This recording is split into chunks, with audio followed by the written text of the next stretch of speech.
Hi అండి. అందరికీ నమస్తే అండి. ఈరోజు వీడియోలో ఉప్పు మిరపకాయలు చూపిస్తానండి. చల్ల మిరపకాయలు అంటారు, ఊర మిరపకాయలు అంటారు. గ్యాస్ ప్రాబ్లమ్స్ రాకుండా ఇలా తయారు చేసుకోండి.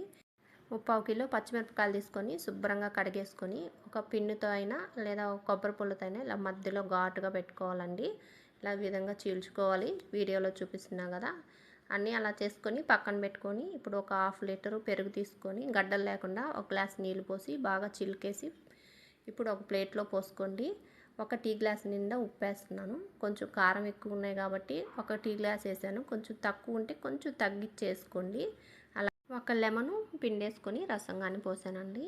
అలాగే ఇంట్లో తయారు చేసుకున్న సగం స్పూన్ సొంటి పొడి, వేయించి పొడి చేసుకున్న జీలకర్ర పొడి సగం స్పూన్ వేసుకొని ఇవన్నీ కలిసే విధంగా గంటితో బాగా కలిపేసుకొని ఇప్పుడు మనం చేసి పెట్టుకున్న ఈ పచ్చిమిరపకాయలని ఇలా మజ్జిగలో వేసుకోవాలండి. కొంచెం కొంచెం వేసుకొని ఇవన్నీ పచ్చిమిరపకాయలు బాగా పట్టే విధంగా మనం కలిపినవన్నీ ఇలా బాగా కలిపేసుకొని ఒక ప్లాస్టిక్ డబ్బాలో ఇవన్నీ వేసుకోవాలండి. అన్నీ ఒకేసారి వేయకుండా పచ్చిమిరపకాయలు ఇలాగ 2-3 సార్లుగా వేసుకొని ఇలా బాగా మంది మిరపకాయలు తినగానే గ్యాస్ ప్రాబ్లమ్స్ వస్తుంటాయండి. ఇలా చేసుకోండి, అసలు ఆ ప్రాబ్లం ఏం రాదండి.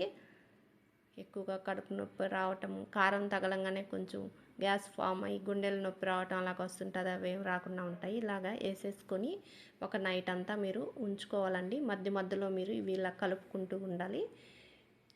మార్నింగు ఇలాగా మీరు మంచి ఎండలో ఇవన్నీ ఆరబెట్టుకోవాలండి. మళ్ళీ ఈవినింగ్ కల్లా కానీ మళ్ళీ డబ్బాలో ఈ మజ్జిగ డబ్బాలో కానీ వేసేసి మళ్ళీ ఒకసారి ఇవన్నీ కలిసే విధంగా ఇలాగ కదిలించుకొని మళ్ళీ ఉదయాన్నే ఎండబెట్టుకోవాలండి. అదేవిధంగా ఇవి పూర్తిగా మారిపోయి బాగా మనం ఇలాగ విరిస్తే బాగా చూడండి సౌండ్ వస్తుంది కదా, ఆ విధంగా రావాలి. మిరపకాయలు తయారు చేసుకోవాలి. సంవత్సరం అయినా నిలువ ఉంటాయి, పాడే కావండి. చూడండి ఇప్పుడు కొంచెం ఆయిల్ వేసుకొని ఇవి ఇలాగ దోరగా వేపుకొని రైస్లో పెట్టుకొని తింటుంటే పప్పులో కానీ సాంబార్లో కానీ పప్పుచారులో కానీ పెరుగన్నంలో కానీ దేంట్లోకైనా చాలా రుచిగా తినేయొచ్చండి. మీరు కానీ ట్రై చేయండి. వీడియో నచ్చితే లైక్ చేసి మా ఛానల్ని సబ్స్క్రైబ్ చేసుకోండి. Thank you for watching.